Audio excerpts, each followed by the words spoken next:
Dear students, today we will study about the cyclotron. Cyclotron is a accelerator and this is a cyclic accelerator. तो cyclotron जो है वो एक charge particle को increase, उसकी velocity increase करना है या उसकी काइनेटिक एनर्जी इंक्रीज करना है, तो इसके लिए हम साइक्लोट्रॉन को यूज करते हैं. ठीक है, तो cyclotron is a device which is used to accelerate the charge particle, specially heavy charge particle.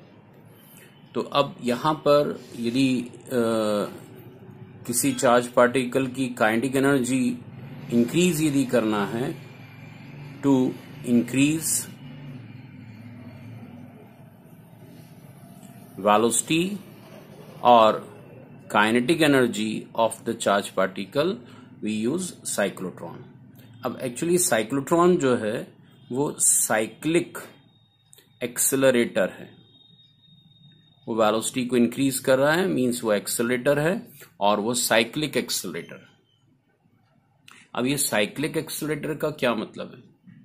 तो बच्चों यहां पर हम यदि साइक्लोट्रॉन का प्रिंसिपल देखें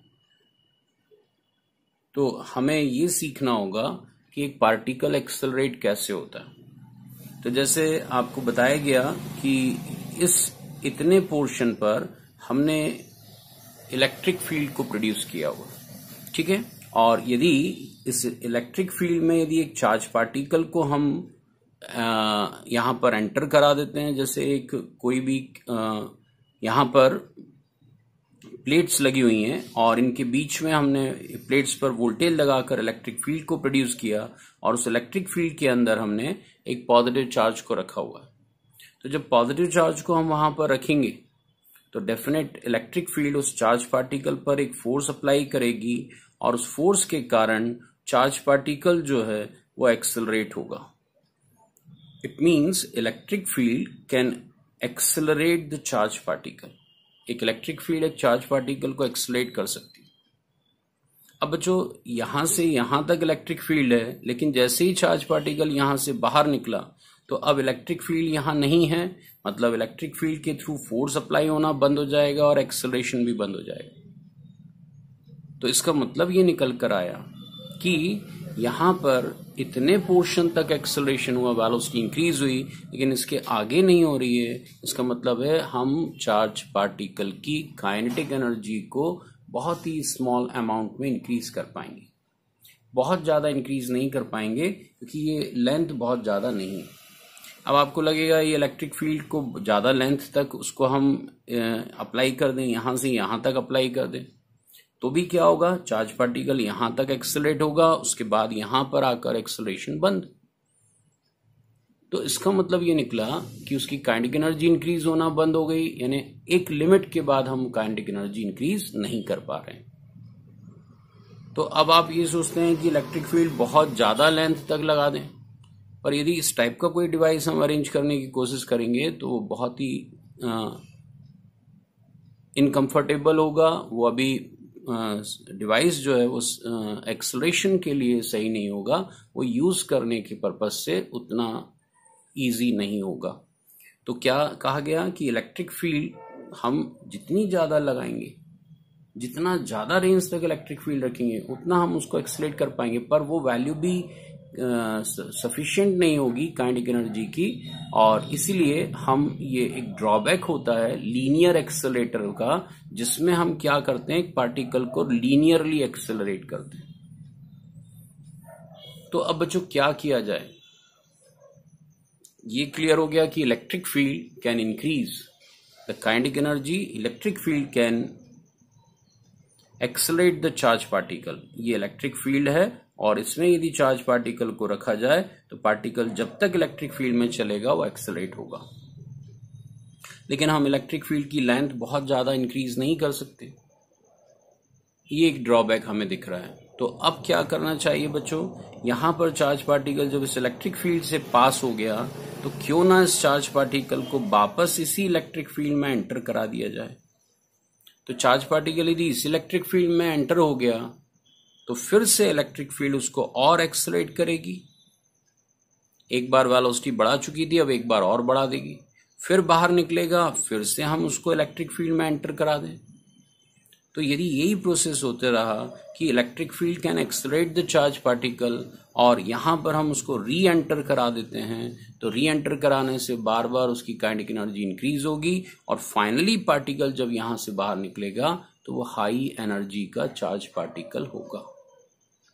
अब बच्चों, हाई एनर्जी के चार्ज पार्टिकल की क्या जरूरत है? तो न्यूक्लियर रिएक्शन के लिए हमें हाई एनर्जी चार्ज पार्टिकल की रिक्वायरमेंट होती है और इसलिए हम साइक्लोट्रॉन के थ्रू पार्टिकल की काइनेटिक एनर्जी को इंक्रीज कर रहे हैं। तो अब बच्चों, यहाँ पर ये बात हमने सीखी कि लीनियर एक्सेलरेटर जो है वो बहुत ज़्यादा काइनेटिक एनर्जी इंक्रीज नहीं कर पा रहा है, तो हमने सोचा कि इलेक्ट्रिक फील्ड की लेंथ ना बढ़ाकर पार्टिकल को बार बार इलेक्ट्रिक फील्ड में एंटर कराया जाए। तो क्वेश्चन ये है कि बार बार एंटर कैसे कराएंगे पार्टिकल को? तो इसके लिए हम मैग्नेटिक फील्ड की हेल्प लेते हैं। एक मैग्नेटिक फील्ड, एक स्ट्रॉन्ग मैग्नेटिक फील्ड को यूज करते हैं और वो स्ट्रॉन्ग मैग्नेटिक फील्ड उसको सर्कुलर पाथ में रिवॉल्व कराकर वापस इलेक्ट्रिक फील्ड में एंटर करा देती है। ठीक है, तो बस अब क्या हुआ, इलेक्ट्रिक फील्ड एक्सेलरेट करेगी और मैग्नेटिक फील्ड का काम क्या है, वो बार बार चार्ज पार्टिकल को इलेक्ट्रिक फील्ड में एंटर कराएगा। तो मैग्नेटिक फील्ड जो होती है वो भी डेफिनेट फोर्स लगाती है, लेकिन वो काइनेटिक एनर्जी इंक्रीज नहीं करती।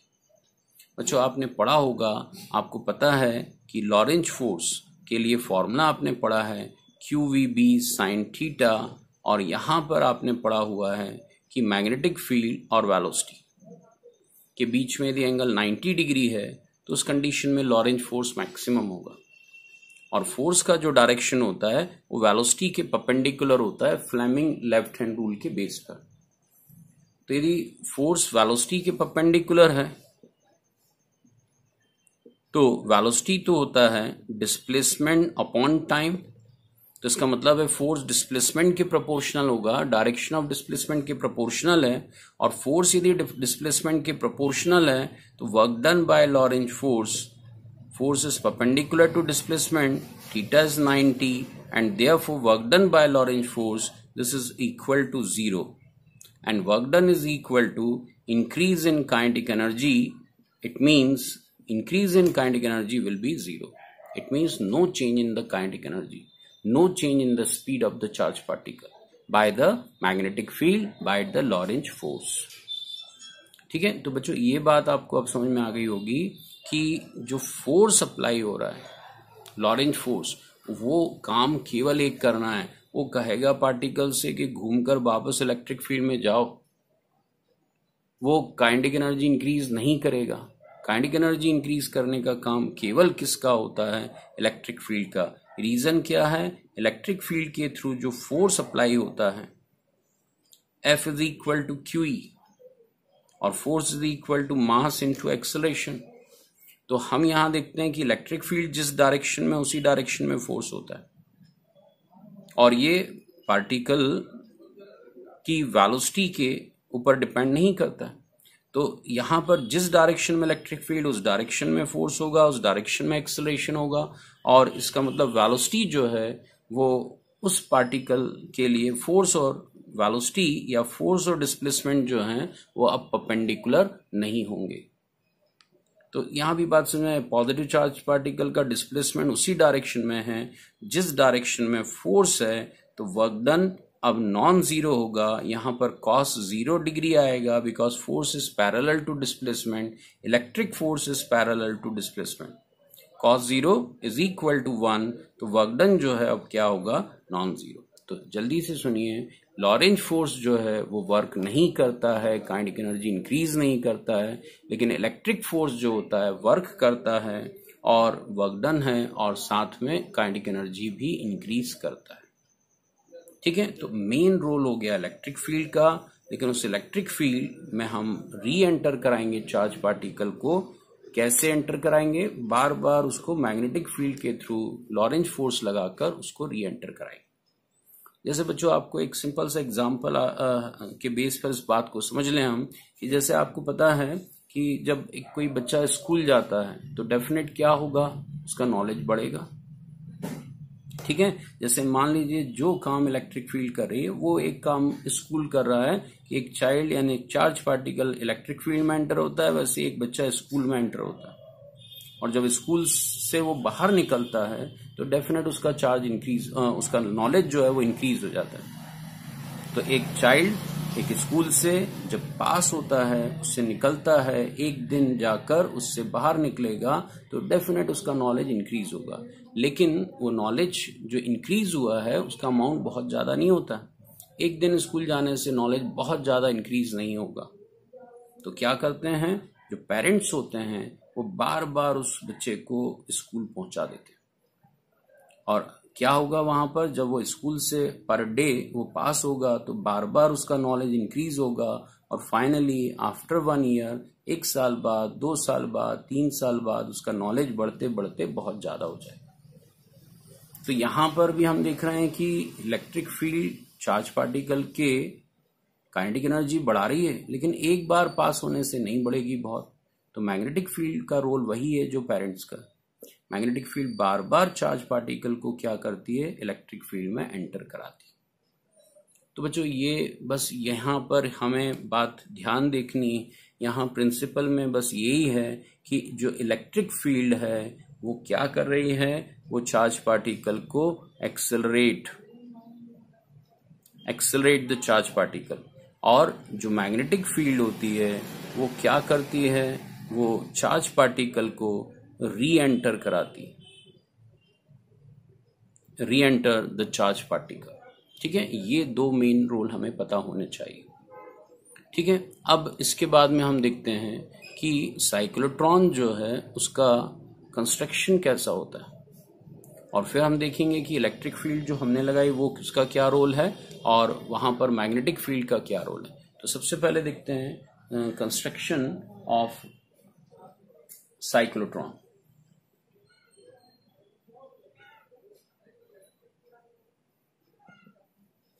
कंस्ट्रक्शन में हम बच्चों ये नोट करते हैं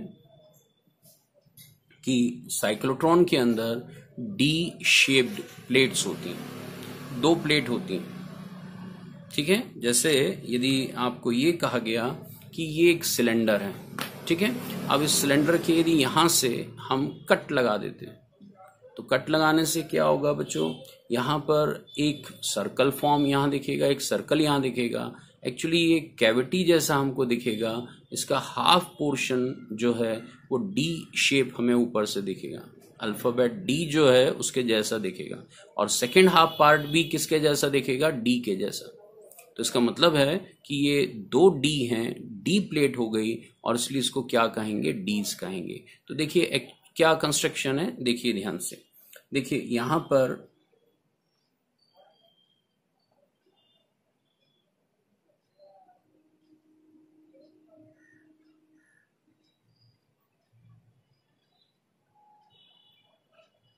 ये डी शेप प्लेट है तो ये कुछ सिलेंड्रिकल फॉर्म में, लेकिन सिलेंडर की लेंथ बहुत कम है, और अभी जैसे आपको ये कैप दिख रहा है, यदि इसमें कट लगा दें, इस कैप में यदि हम कट लगा देते हैं, यहां से कट लगा देंगे तो आपको एग्जैक्ट यही शेप यहां पर दिखेगा। और ये है एक, ये देखिए अल्फाबेट डी लिखा हुआ है, लेटर डी लिखा है, और ये भी डी है, उल्टा हो गया ये डी, और ये 2 डी हैं, ये डी लिखा हुआ है, 2 डी हैं, इसलिए इसको हमने क्या नेम दे दिया, डीज D1, और ये हो गया डीज D2। ठीक है, तो 2 डी शेप प्लेट हैं जहां पर जिनको हम यहां पर यूज कर रहे हैं। और बच्चों सुनिए ध्यान से, हमें इलेक्ट्रिक फील्ड प्रोड्यूस करना है, तो इलेक्ट्रिक फील्ड प्रोड्यूस करने के लिए हम इसको एक अल्टरनेटिंग सोर्स के साथ में कनेक्ट कर देंगे। यहां पर हमने एक अल्टरनेटिंग सोर्स यहां पर लगा दिया, इसको ऑसिलेटर आप बोल सकते हैं, और ये एक डेफिनेट फ्रीक्वेंसी है, उस फ्रीक्वेंसी पर हम इसके D1 D2 प्लेट पर वोल्टेज को अप्लाई करें। अब बच्चों यहां से ये जो वोल्टेज अप्लाई हो रहा है उसकी क्या प्रॉपर्टी है, तो वो अल्टरनेटिंग वोल्टेज है, मतलब उसका मैग्नीट्यूड और डायरेक्शन दोनों वेरी होते हैं। ठीक है, तो मेनली जो बात हम डिस्कस कर रहे हैं कि वो डायरेक्शन जो है, पोलैरिटी जो है वो बार बार चेंज होगी। पॉजिटिव नेगेटिव ये चेंज होगी। तो अभी किसी मोमेंट पर यदि जो D1 प्लेट है वो पॉजिटिव वोल्टेज पर है तो उस टाइम पर D2 प्लेट जो होगी वो नेगेटिव। लेकिन देखिए जब ये पॉजिटिव है और तो उस समय दूसरी प्लेट नेगेटिव है, लेकिन जैसे ही ये नेगेटिव हुआ, जैसे ये प्लेट नेगेटिव होगी ये क्या हो जाएगी, पॉजिटिव। मतलब वोल्टेज जो है, बैटरी का वोल्टेज कैसा होगा, बैटरी के थ्रू जो वोल्टेज अप्लाई करेंगे, यदि एक टर्मिनल पॉजिटिव है और दूसरा नेगेटिव है तो हमेशा यही बना रहना है जब तक वोल्टेज जीरो ना हो जाए। ठीक है, क्योंकि पोलरिटी चेंज नहीं होती, ये कहलाता है डीसी वोल्टेज। और ये वोल्टेज जो है वो कौन सा वोल्टेज है, एसी अल्टरनेटिंग वोल्टेज। ठीक है, तो अभी तक आपको दो बातें पता लगी, एक क्या D1 D2 प्लेट्स हैं और यहां पर हम अल्टरनेटिंग सोर्स को यहां पर लगा रहे हैं। अब बच्चों यहां पर ये जो प्लेट्स हैं इनका जो प्लेन है उस प्लेन के परपेंडिकुलर डायरेक्शन में, अब देखिए इलेक्ट्रिक फील्ड कहां पर है, ये प्लस है ये माइनस है, यदि तो इलेक्ट्रिक फील्ड का ये डायरेक्शन है।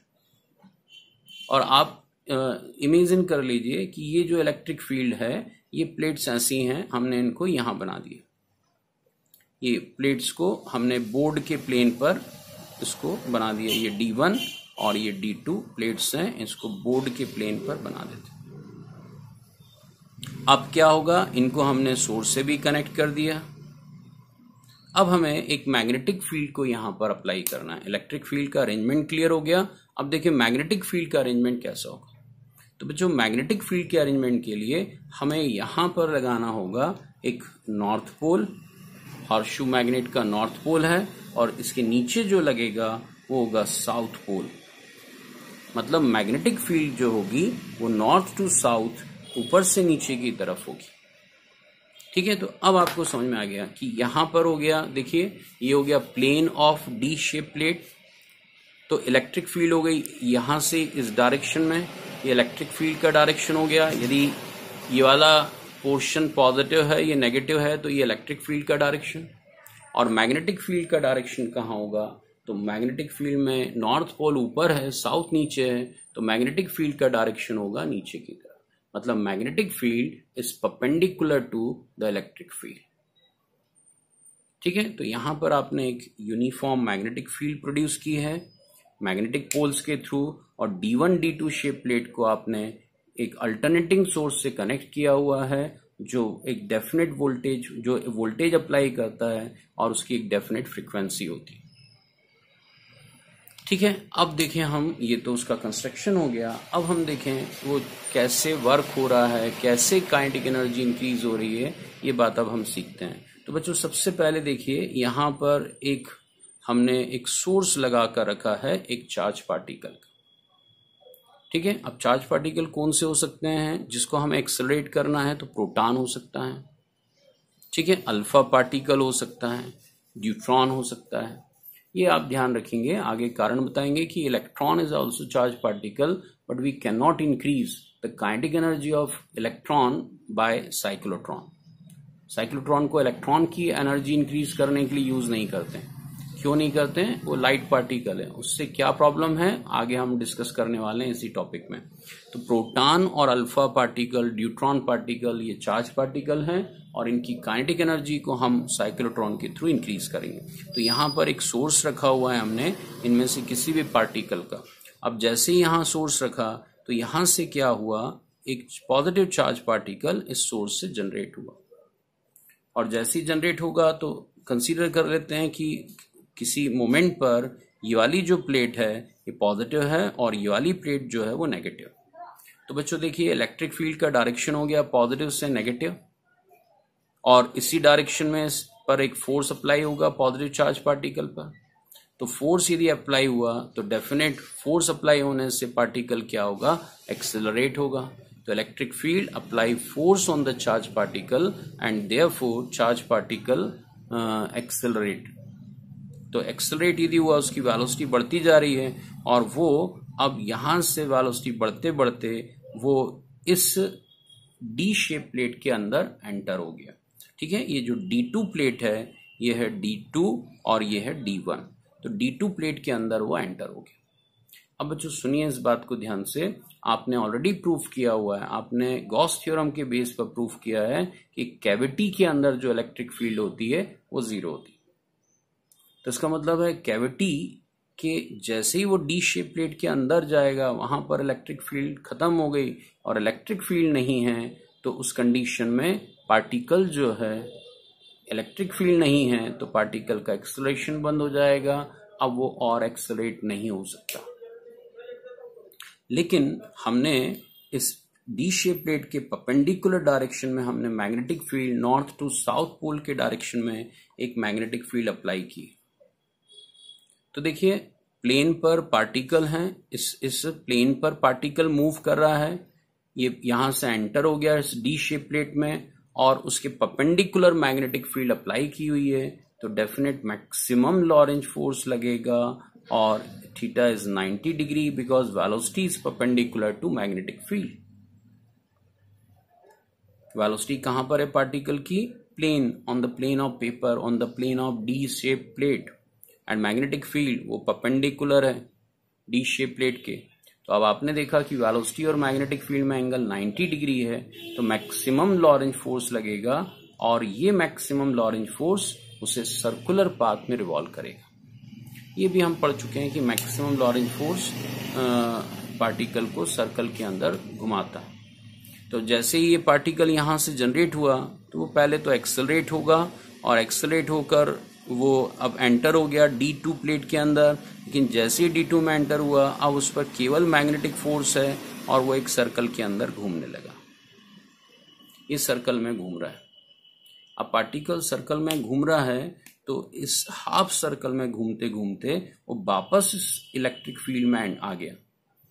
लेकिन बच्चों यहां पर ध्यान देने वाली बात है कि यहां पर जो हमने एक अल्टरनेटिंग सोर्स लगा कर रखा हुआ है, सबसे इंपॉर्टेंट बात जो हम इसके प्रिंसिपल में लिखेंगे और वो लाइन ये है कि frequency of alternating source should be equal to frequency of rotation of charge particle in the circle. Frequency of AC source, this should be equal to frequency of rotation.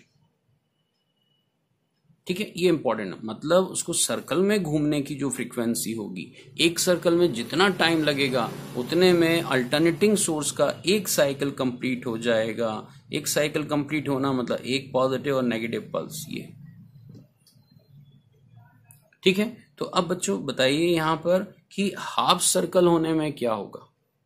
Half circle में time लगा T/2 where capital T is time period. इस line को बहुत ध्यान से सुनिएगा।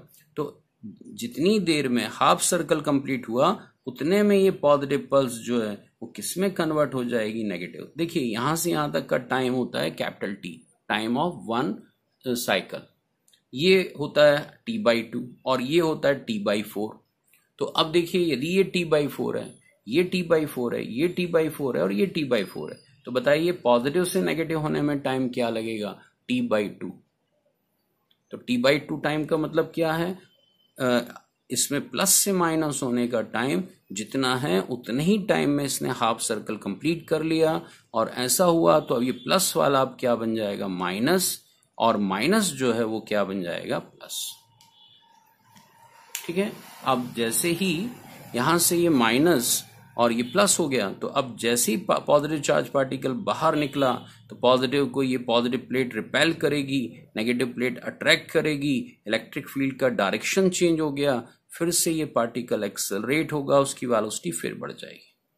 और बच्चों यदि ये एडजस्टमेंट नहीं हुआ कि आधा सर्कल कंप्लीट करने का जो टाइम है उतने ही टाइम में नेगेटिव पॉजिटिव, पॉजिटिव नेगेटिव ना बना, तो उस कंडीशन में पार्टिकल एक्सेलरेट नहीं होगा। ठीक है, सोचिए यदि ऐसा नहीं हुआ होता तो क्या होता? जैसे ही हाफ सर्कल कंप्लीट करके पॉजिटिव पार्टिकल बाहर निकला, लेकिन ये नेगेटिव ही बना रहता, तो जैसे ही पॉजिटिव पार्टिकल बाहर निकला रहता तो ये पॉजिटिव उसको रिपेल करता और नेगेटिव अट्रैक्ट करता, मतलब पार्टिकल एक्सेलरेट ना होकर रिटार्डेट हो जाता।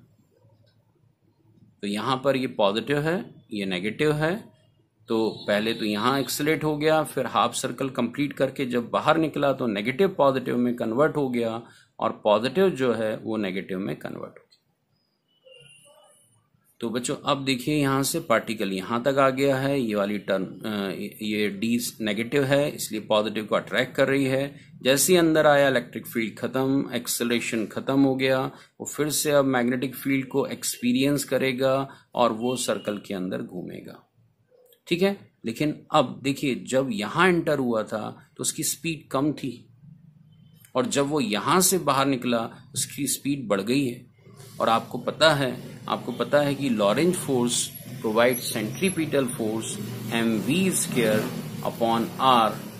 यहां से आप रेडियस की वैल्यू निकालिए सर्कल की तो आपको मिलेगा mv, ये v कैंसिल, अपॉन qb। आपको मिलेगा कि यदि स्पीड ज्यादा हो गई तो सर्कुलर पाथ की रेडियस भी इंक्रीज हो जाएगी। तो देखिए जैसे ही पार्टिकल यहां से जब यहां गया तो v1 थी, यहां से वापस आया तो उसने यहां दूसरी बार एक्सेलरेट हुआ तो वेलोसिटी फिर बढ़ गई है। इस ड्यूरेशन में वेलोसिटी इंक्रीज हो गई v2 और वेलोसिटी बढ़ जाती है तो सर्कुलर पाथ का रेडियस बड़ा हो जाएगा। पार्टिकल यहां आ गया। अब जब हाफ सर्कल कंप्लीट करके बाहर निकला तो उतनी देर में फिर वापस ये नेगेटिव और ये पॉजिटिव, फिर नेगेटिव प्लेट इसको अट्रैक्ट करेगी और पॉजिटिव रिपेल करेगी, फिर पार्टिकल सर्कल में घूमेगा, मतलब वो फिर से एक्सेलरेट होगा। तो अभी हम क्या देख रहे हैं कि जब वो डी के बीच में आता है तो एक्सेलरेट होता है और जब डी के अंदर चले जाता है तो सर्कुलर पाथ में घूमता है।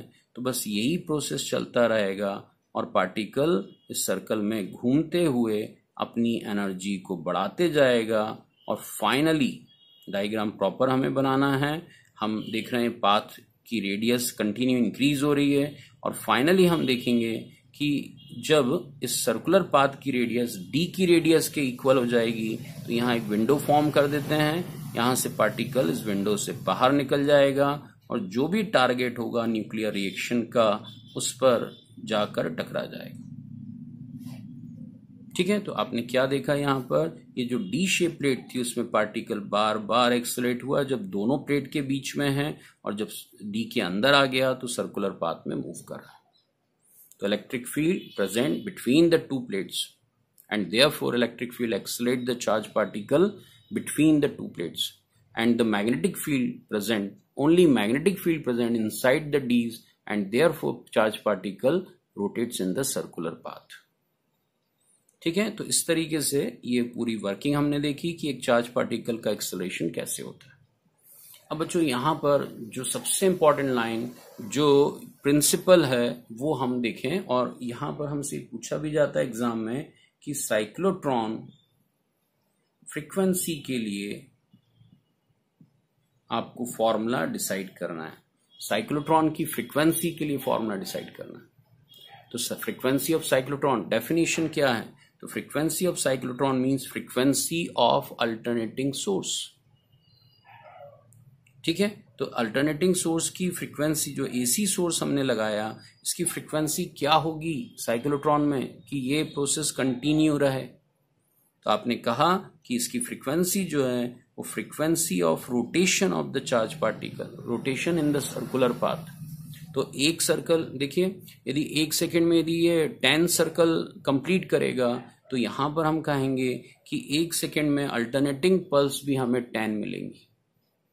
इसका मतलब है number of vibration, number of cycles completed in 1 second is called frequency. Number of rotation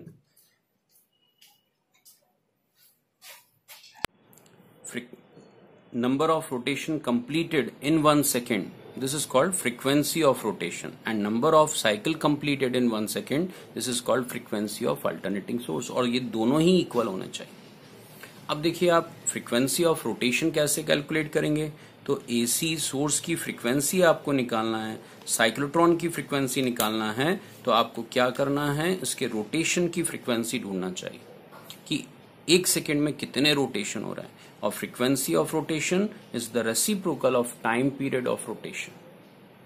अब रोटेशन का टाइम पीरियड कितना होगा, तो देखिए यहां पर रोटेशन का time period, time is equal to distance upon speed, यही फॉर्मूला है। Time period is equal to distance upon speed. तो एक सर्कल कंप्लीट करने में डिस्टेंस कितना ट्रेवल होगा, सर्कमफ्रेंस के इक्वल, और स्पीड ऑफ चार्ज पार्टिकल वो कितना है, v है। ठीक है, तो अब आपके पास में यहाँ पर जो AC सोर्स की फ्रीक्वेंसी है उसके लिए अब आपके पास में फॉर्मूला मिल गया, और वो फॉर्मूला क्या है, F इज इक्वल टू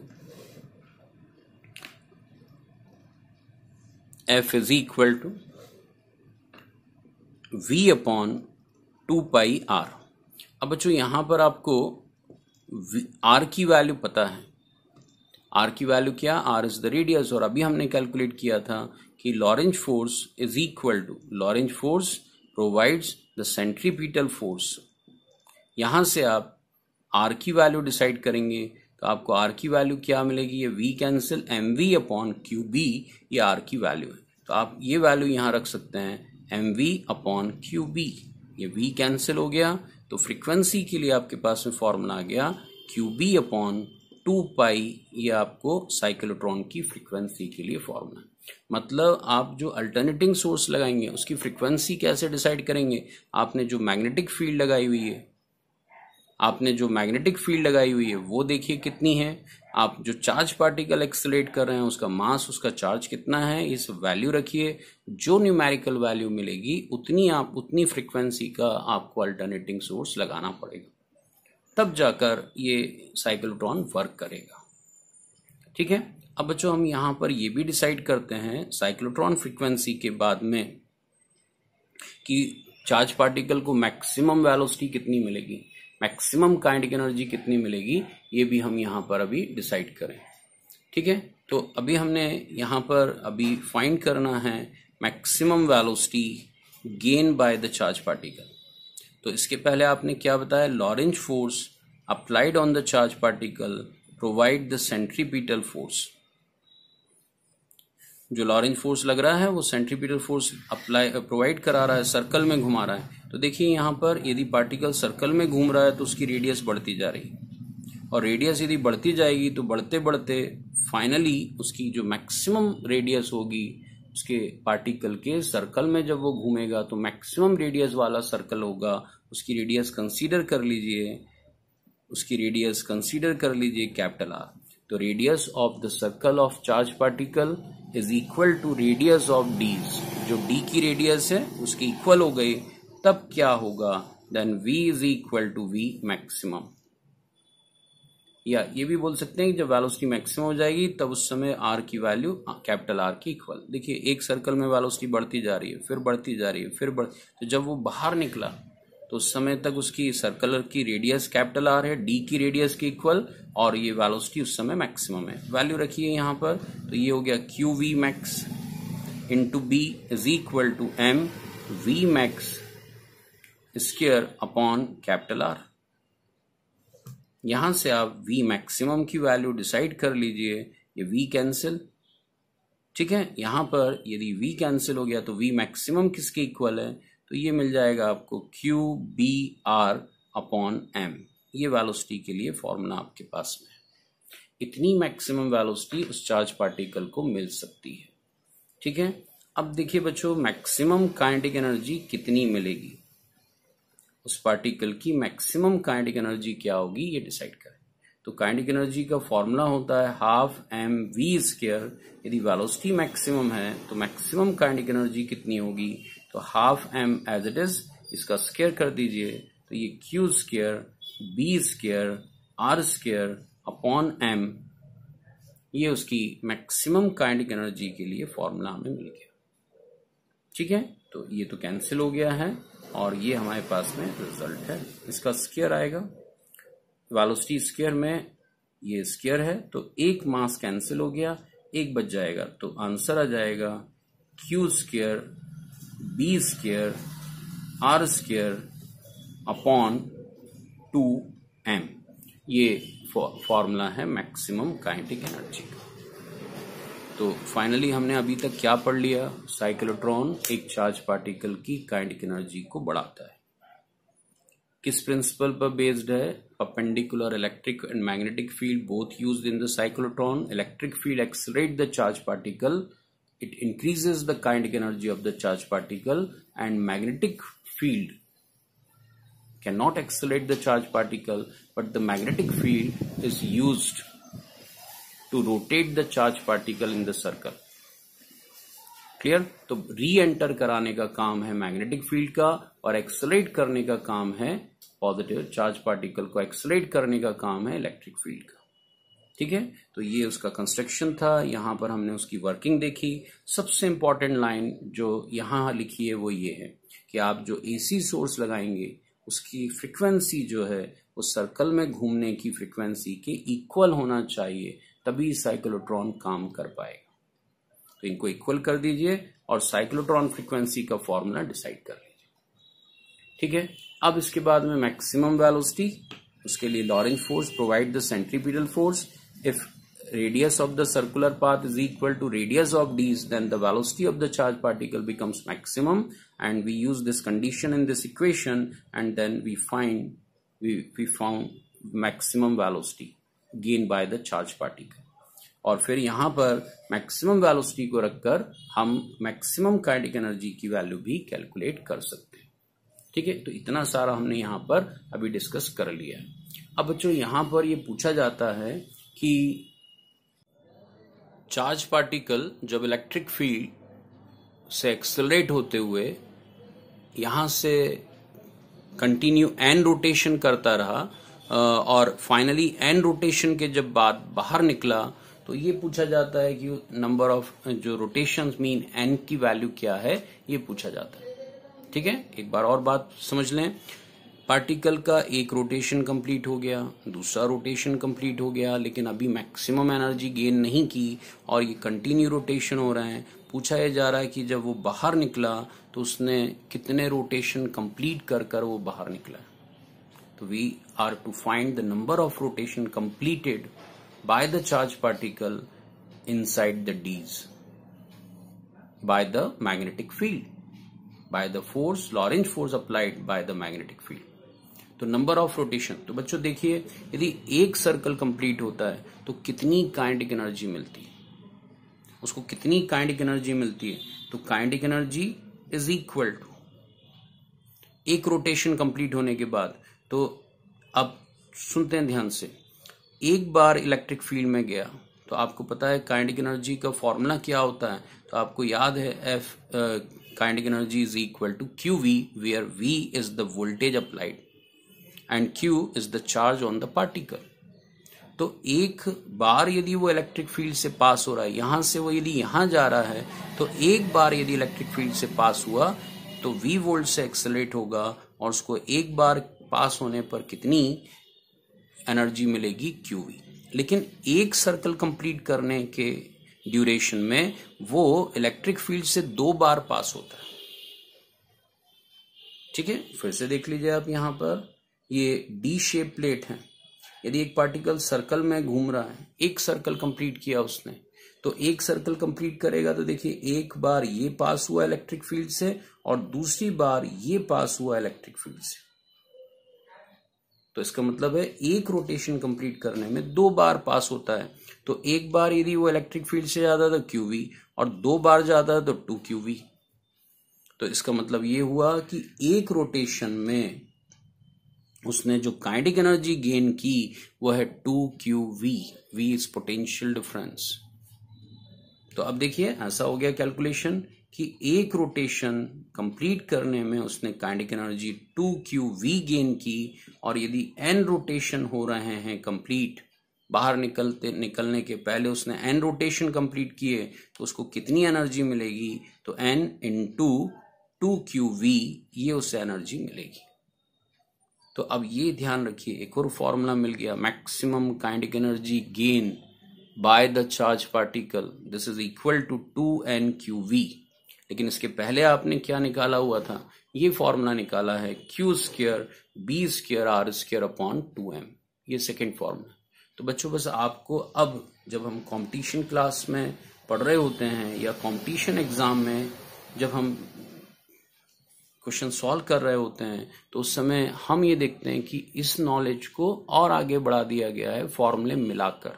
तो देखिए आपको maximum kinetic energy gain by the charge particle, जब इसके पहले हमने किया Q² B² R² upon 2m, but we have another formula and this is 2nQV। अब देखिए इसको आप इस फॉर्मूले में आपको कोई भी एक वैल्यू पूछी जा सकती है। जैसे वो पूछ सकते हैं कि कितनी मैग्नेटिक फील्ड रिक्वायर है, डी का रेडियस इतना है, पार्टिकल का नेम बता दिया, नंबर ऑफ रोटेशंस बता दिए, या ये सब बता दिया, बी बता दिया, आर पार्टिकल का नेम बता दिया, अप्लाइड वोल्टेज बता दिया, केवल पूछ लिया कितने रोटेशन कंप्लीट करेगा। तो ये फॉर्मूला अब आपको यहाँ पर ध्यान रखना है साइक्लोट्रॉन के लिए। इसमें एक और बात है जो एग्जाम में ज्यादा पूछी गई है, और वह है limitations of cyclotron, limitations of maximum kinetic energy acquired by the cyclotron. Cyclotron से जो पार्टिकल कितनी मैक्सिमम एनर्जी गेन करेगा, क्या वो इनफाइनाइट है? क्या उसकी कुछ भी वैल्यू हो सकती है? हम कितनी भी काइनेटिक एनर्जी इंक्रीज कर सकते हैं? तो देखिए, हमें तो फॉर्मूला तो यही कहता है, ये मैक्सिमम काइनेटिक एनर्जी का फॉर्मूला कहता है कि हम डी की रेडियस बढ़ाते जाएं, तो जो मैक्सिमम काइनेटिक एनर्जी है वो भी इंक्रीज होती जाएगी। हम मैग्नेटिक फील्ड स्ट्रेंथ बढ़ा दें, हम डी का रेडियस बढ़ा दें, ये जो डी शेप प्लेट है इसकी रेडियस बढ़ाते जाएंगे हम, तो रेडियस बढ़ाने से मैक्सिमम काइनेटिक एनर्जी भी बढ़ेगी, रेडियस बढ़ाने से maximum velocity gain by the charge particle भी इंक्रीज होगा। तो रिजल्ट ये लगता है हमें फॉर्मूला देखकर कि रेडियस को बढ़ाते बढ़ाते हम वेलोसिटी को कितना भी बढ़ा सकते हैं। और जब हम ये सोचने लगते हैं कि वेलोसिटी को हम कितना भी बढ़ा देते हैं, तो हमें लगता है कि पार्टिकल की वेलोसिटी लाइट की वेलोसिटी के आसपास भी हम पहुंचा सकते हैं। वेलोसिटी बढ़ाना है पार्टिकल की, तो कितनी बढ़ाएंगे? तो आप कह रहे हैं हम उसको पहुंचा देंगे लाइट की स्पीड के पास में। कैसे पहुंचाएंगे? तो आपने कहा डी की रेडियस बढ़ाते जाएंगे, मैग्नेटिक फील्ड स्ट्रेंथ बढ़ाते जाएंगे, और वेलोसिटी बढ़ती जाएगी, और वेलोसिटी बढ़ते बढ़ते लाइट की स्पीड के आसपास पहुंच जाएगी।